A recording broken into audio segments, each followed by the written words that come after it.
All right, guys, let's take a look at a watch that has kind of rekindled my love for both the Seiko Tuna and quartz watches in general. I've always had an appreciation or a draw towards quartz watches, especially ones that the movement is a little bit more special, and that is certainly the case here with the Seiko Sbbn Tunas. They use the 7C46 movement that is specifically designed for these watches, for the Tuna, for these cases. It's not in any other models in the lineup at all. So this is, of course, the kind of rare, not kind of, certainly rare padi Tuna, the Sbbn039er.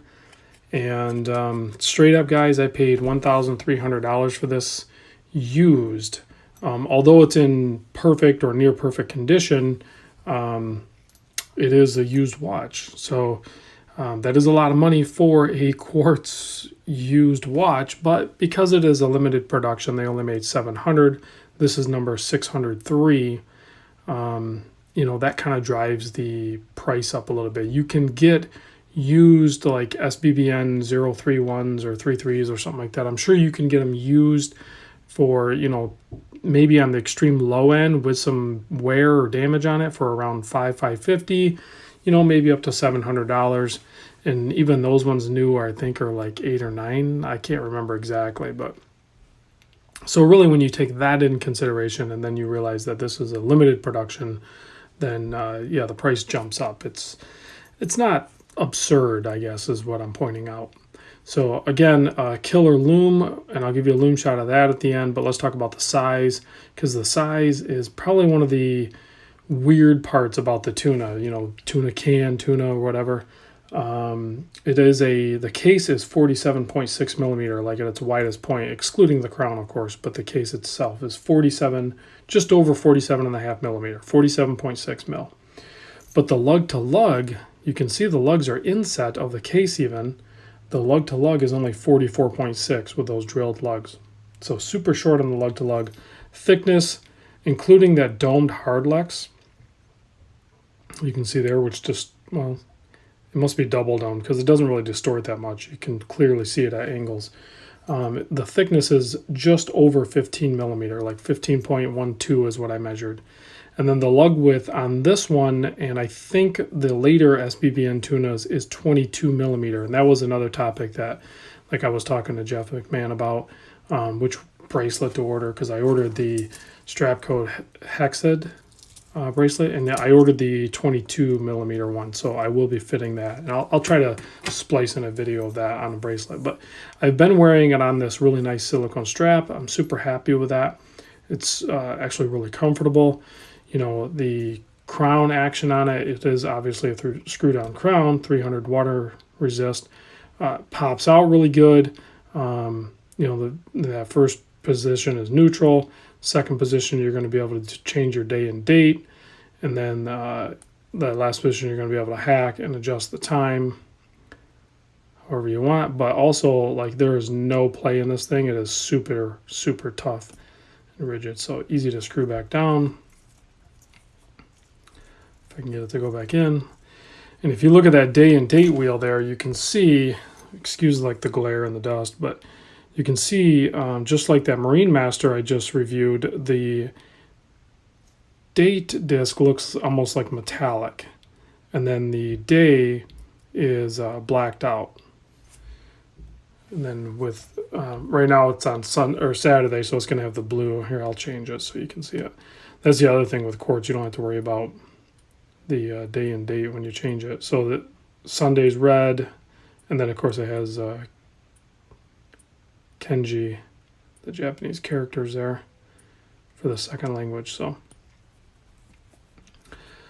very awesome watch. It did come with a DS Shield tag as well, and that was on that what was the Sbbn033 I had, which it was all polished.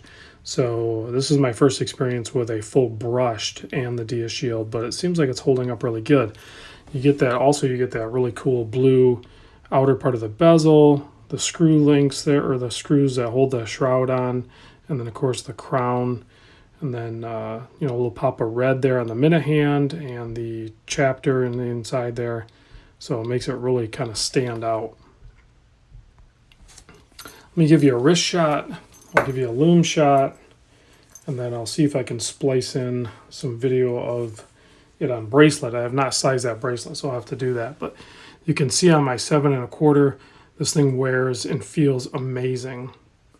Like, this is easily one of my favorite like core watches now. And I dare to say that it almost gives me the feeling that having other dive watches just kind of doesn't make sense to do. This one is probably the most versatile dive style watch that I've owned. So, and I know that's a bold statement, especially since it's not an automatic or anything, but it's not like it's just a regular solar quartz movement or something like the SNE 498, 499. Those are both great watches, but the 7C46 movement with the 7 jewels and its tech that it has as far as its internal regulation and the way the second hand stays snappy and lines up and everything like that, it's all a little more special. Now, I will say this is not exempt from Seiko quality control issues. If you look at this thing under macro, which I don't really have the capabilities of showing you guys, there's a couple little flaws. I found something on the dial. There's like a little bit of something on the hour hand. It's not perfection. And quite frankly, most watches, when you look at them under extreme macro, are not perfect. So I suggest maybe don't look too close. Maybe ignorance is bliss sort of thing. But anyway, let me give you a Lume shot, and then I'll try to splice in towards whatever. You guys won't notice the difference, but I'll see if I can get the bracelet on. So the Lume is spectacular.